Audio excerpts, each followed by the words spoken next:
Don't mind her. She's always like this at these things. Little socially awkward, you know how it is? My brother-in-law laughed when he said it. Light, easy. Like he was talking about a quirky co-worker, not his wife of 4 years. Not my sister. I had just walked into the private dining room of a restaurant I couldn't afford to eat at on my best day, still in my jacket from the drive over, and the first thing I heard was my brother-in-law explaining away my sister to a table full of strangers. She was sitting 2 seats down from him, her hands folded in her lap, staring at the tablecloth. She hadn't looked up when I walked in. She hadn't looked up at all. My sister used to walk into rooms like she owned them. She was the kind of woman who remembered everyone's birthday, who brought food to neighbors she barely knew, who once talked a stranger out of a panic attack in a grocery store parking lot just by being exactly who she was. She was sharp and loud and generous in a way that made you feel lucky just to be around her. The woman sitting at that table looked like someone had taken all of that and slowly wrung it out of her. Her hair was pulled back tight. She was wearing a dress that didn't fit right, too loose at the shoulders, like she'd lost weight she hadn't meant to lose. There was something on her wrist she kept covering with her sleeve. I noticed it the way you notice something wrong in a photo before you can name what it is.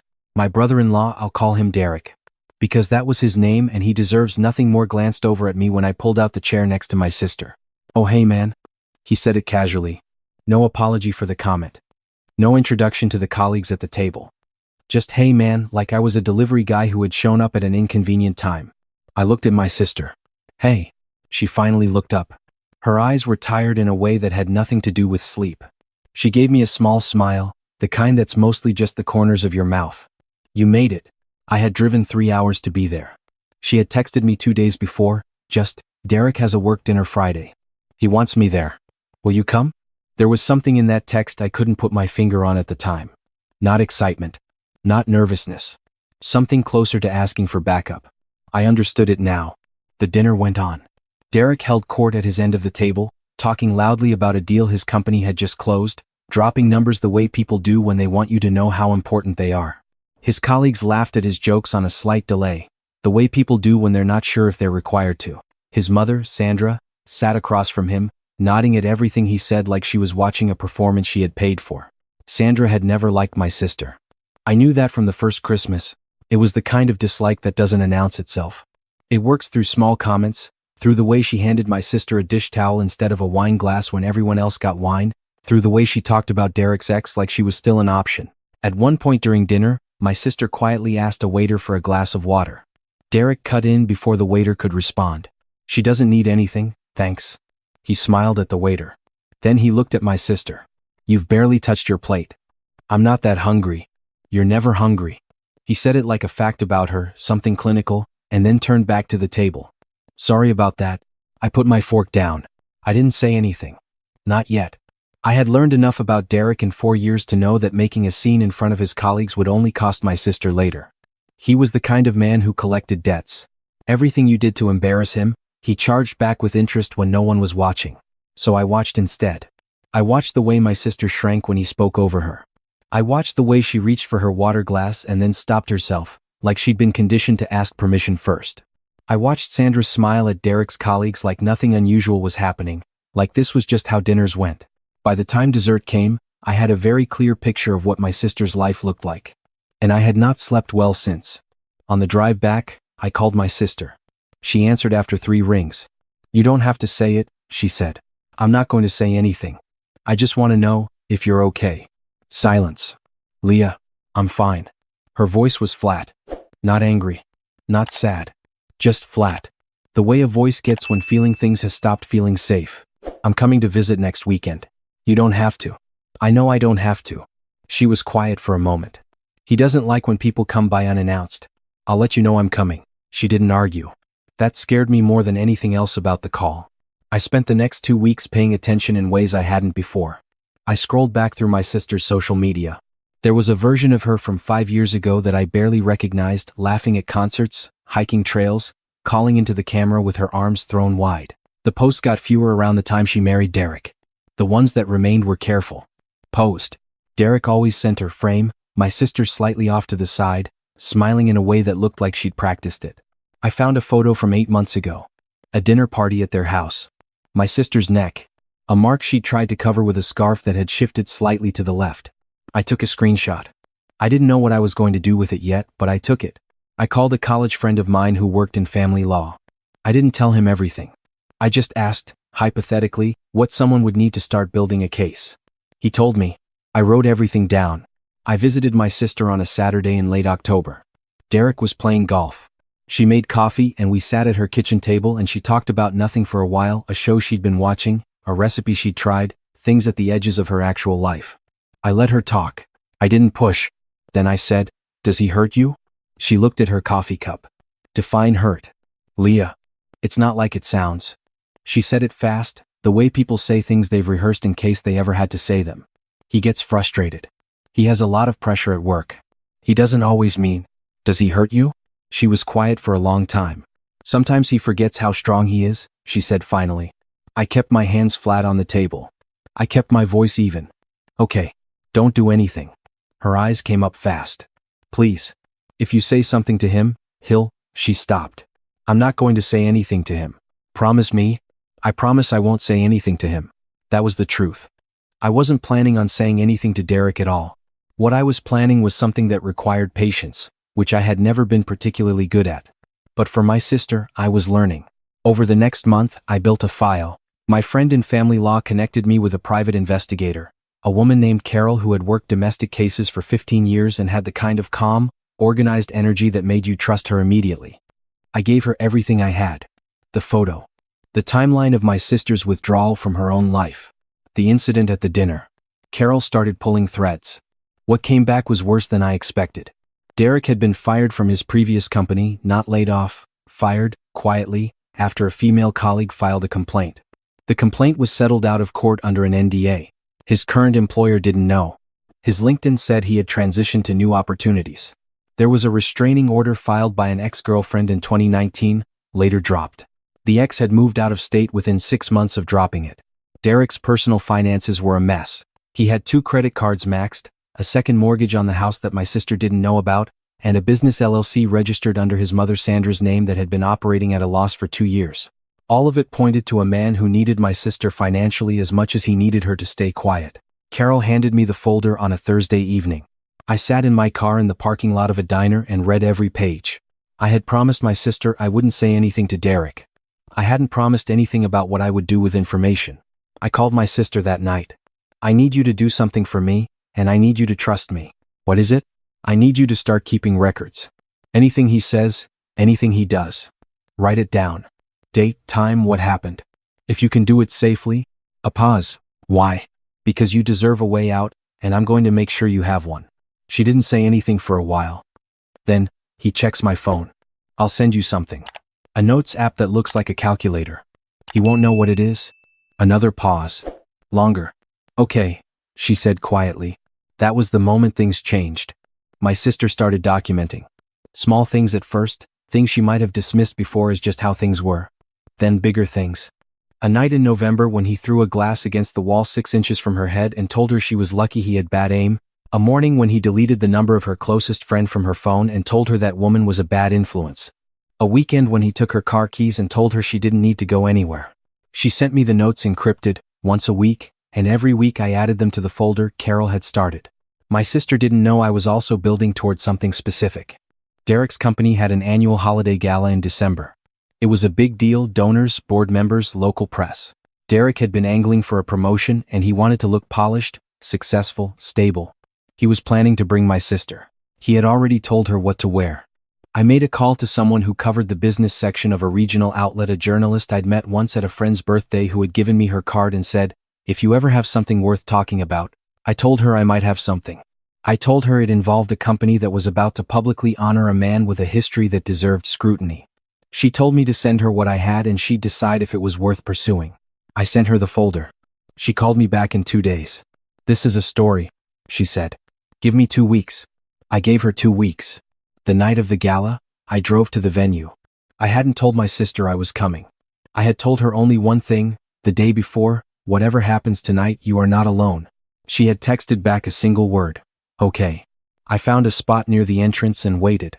I watched the guests arrive, the kind of crowd that comes to these things, pressed blazers, open bars, everyone performing a version of themselves that was slightly more important than their actual life. Derek arrived with my sister on his arm. She was wearing the dress he had picked. She was smiling the practiced smile. I waited another 20 minutes before I walked in. I found them near the bar.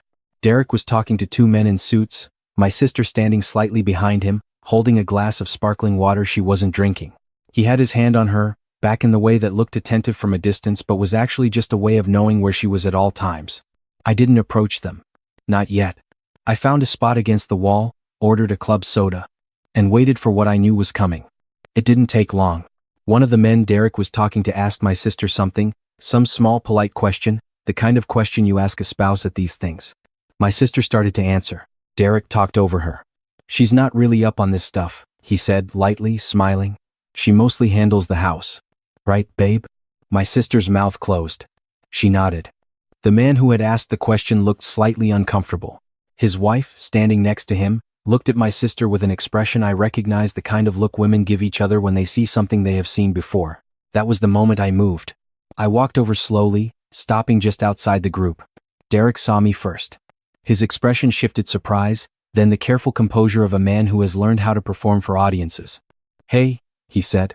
The same hey man energy as the restaurant. Like I was someone he could manage. Hey. I looked at my sister. Hey. Her eyes went wide. Not afraid. Something else. Something like relief, which was so much sadder than fear. What are you doing here? Derek asked, still smiling. I was invited, I said. That was true. The journalist had put me on the press list. Derek glanced at the men he'd been talking to, recalibrating. Well, good to see you. You too. I turned to the couple Derek had been addressing. Sorry to interrupt. I just wanted to say hi to my sister. I put my arm around her shoulders. I felt her exhale. Derek's smile tightened at the corners. I stayed close to my sister for the rest of the evening. Every time Derek tried to steer her away, I was already talking to her. Every time he started to explain her away to someone, I was already introducing her, properly, her name, her job, what she was good at. Things he never mentioned. Things he had been trying to make her forget about herself. He didn't make a scene. He was too smart for that in public. But I could feel the pressure building behind his eyes every time he looked at me. After dinner, when the speeches started, he leaned close to my sister and said something quietly. I couldn't hear it, but I saw her face. I leaned toward her from the other side. You okay? She nodded. But her hands were clasped so tight her knuckles had gone pale. The speeches ended. An award was announced, a leadership recognition that Derek had been up for. They called someone else's name. The look that passed across Derek's face in the half-second before he composed it into applause was something I had seen before on people like him. The look of a man who believes the world owes him things it keeps failing to deliver. He turned to my sister after the clapping died down. We're leaving. She's riding with me, I said. He looked at me. Excuse me? My sister is riding with me tonight. My voice was quiet. I wasn't performing for the room. I was stating a fact. That's not your decision to make.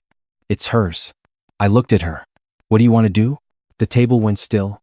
The couple across from us, the woman who had given my sister that knowing look, they were watching. Everyone in earshot was watching. My sister looked at Derek for a long moment. She was trembling slightly, the way she had been for months now, that low-level tremor that had become her baseline. Then she looked at me. I want to go with you, she said. Derek laughed, short and sharp. Don't embarrass yourself in front of these people.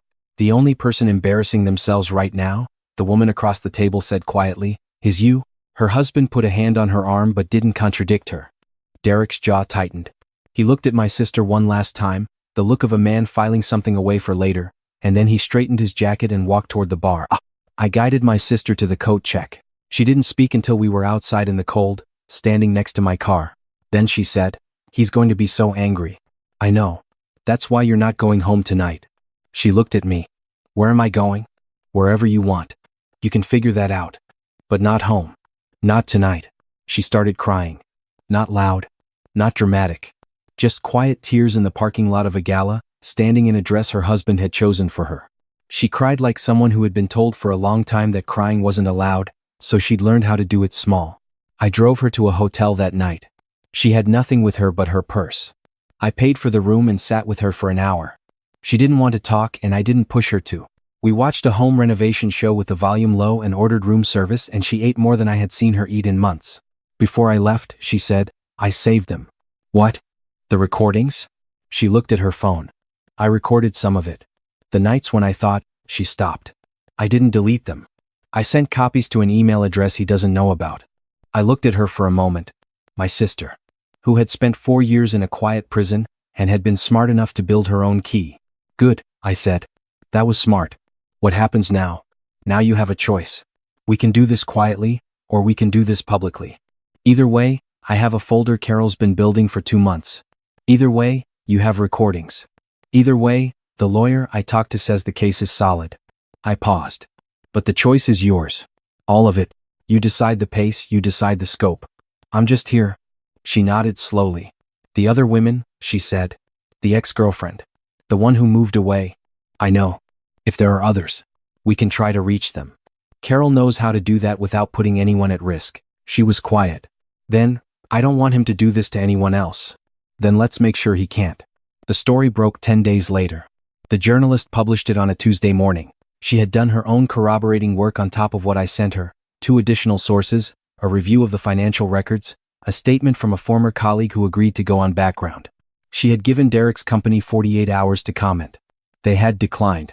By noon, the piece had been shared 15,000 times. By evening, Derek had been placed on administrative leave pending review. His LinkedIn profile disappeared within 24 hours, the way things do when a PR team gets involved and realizes there's nothing to salvage. Sandra called my sister.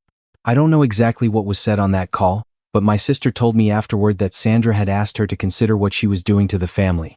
My sister told her that Derek had done that himself and hung up. The responses that came in were not all kind, they never are, not for women who come forward about men with money and reputations. There were people who questioned her timeline and people who called her a liar and people who said she should have just left. But there were also other women. 3 of them in the first week. Former coworkers, an ex, a woman who had worked with him before the NDA. They didn't all go public. Not all of them wanted to. But they wrote to my sister, and she wrote back, and something happened in those emails that I didn't fully understand until later, something like the slow, careful process of people realizing they had been gaslit about the same thing and were no longer alone in knowing that. Derek hired an attorney and threatened defamation. My sister's lawyer sent a response that I never read but that Carol described to me as, and I'm quoting here, airtight and a little beautiful. Derek's attorney did not follow up. The divorce proceedings began in January. My sister had documentation going back 18 months. She had the recordings. She had Carol's file, the financial irregularities, the restraining order history, the employment history his current company had never bothered to look into. She had 3 women willing to submit supporting statements. Derek's attorney tried twice to reach a settlement that included a non-disclosure agreement. My sister's lawyer refused both times. In March, Derek agreed to terms that included the house, 5 years of spousal support at an amount that made his attorney visibly unhappy at the signing, and a full accounting of the second mortgage he had taken without my sister's knowledge. He was required to repay the equity he had quietly siphoned over 2 years of hidden debt. She didn't attend the signing. She didn't need to. She called me afterward. I could hear in her voice that something had shifted, not joy exactly, not yet, but the particular quality of silence that comes after a pressure has been released. It's done, she said. How do you feel? Weird. Like I keep waiting for something bad to happen. That'll take a while to go away. I know. A pause. I made an appointment with a therapist. Good. And I got a job offer. It's remote. It's at a company I actually want to work for. She paused again. I accepted it. I don't cry easily. I did then, a little, in my car with the phone pressed to my ear, and I didn't try to hide it. The recovery wasn't linear. It never is. There were weeks when she called me at 11 at night and I could hear in her voice that she'd been sitting with something dark. There were days she canceled plans and didn't respond to texts, and I had to remind myself that healing isn't a performance and she wasn't required to do it on any schedule but her own. But there were other things too. She went hiking with a friend she hadn't seen in 3 years, and texted me a photo from the top of a trail with a caption that was just, "Still got it." She got a dog. A scruffy brown thing she named Biscuit, who apparently had opinions about everything and acted personally affronted by rain. She started cooking again. She had always been a good cook before Derek had managed to make her feel like even her cooking wasn't good enough, and one Sunday she made a meal that her whole apartment apparently smelled like. For 2 days. She painted her front door green. I asked her about it when I visited. She shrugged and said, "I just wanted it to look like mine." I understood that. After years of living inside someone else's version of her life, she was slowly, room by room, decision by decision, rebuilding something that actually belonged to her. Derek lost the promotion he had been angling for. His company did not fire him immediately. Corporate accountability rarely moves fast, But when his administrative leave stretched to 4 months and the internal review concluded with findings that were not made public but clearly weren't good, he resigned. The business LLC under Sandra's name collapsed under the weight of the financial review that came as part of the divorce discovery. Sandra did not speak to Derek publicly about any of it. She posted a photo of her garden on social media and seemed to be attempting to wait out the news cycle. Some things don't get the dramatic ending they deserve. That's something I had to make peace with. Derek did not go to prison. He did not lose everything in one clean, satisfying moment. He lost things gradually, over months: his job, his reputation in the industry he'd spent years building. The carefully curated image of a successful, stable man that had required my sister's silence to maintain. For a man like Derek, that kind of slow erosion might actually be worse than anything fast and decisive. He had to watch it happen. He had to keep waking up to it every day. I don't know if that's enough. I'm not sure it ever feels like enough. But my sister stopped flinching when her phone rang. That counts for something. That counts for a lot. The last time I visited, we sat on her back porch in the late afternoon. Biscuit was asleep at her feet in a patch of sun, doing what dogs do, which is make the world seem more manageable than it actually is. She had made coffee that was too strong because she made it too strong on purpose, the way she always had before she started letting someone else decide how things should taste. She said, "I think about the dinner sometimes. The first one, at the restaurant. When you drove 3 hours? I know. I didn't think anyone would notice." She looked at her coffee cup. "Not really, I thought." She stopped. "I thought I had done a good enough job of making everything look fine." "You didn't look fine." "No." She almost smiled. "I guess I didn't." "You looked like someone surviving something," I said. "There's a difference." She looked at me then.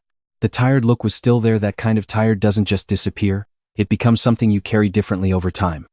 But her eyes weren't hollow anymore. There was something behind them that I recognized from before. Not back to exactly what she was. Something that had gone through what she had gone through and was still, somehow, looking for the sun. "Thank you for not waiting," she said. I shook my head. "You're my sister." She reached across and squeezed my hand and didn't say anything else. We sat there until the light went flat and the birds went quiet and Biscuit woke up and demanded dinner with an urgency that suggested he had not eaten in weeks, which was not remotely true. And my sister laughed, real, unguarded, the kind of laugh that fills up a room even when you're outside, and I thought, there it is. There she is. That was worth 3 hours on the road. That was worth every call and every file, and every carefully calibrated move in a game I would play again without hesitation. That was the only revenge that mattered.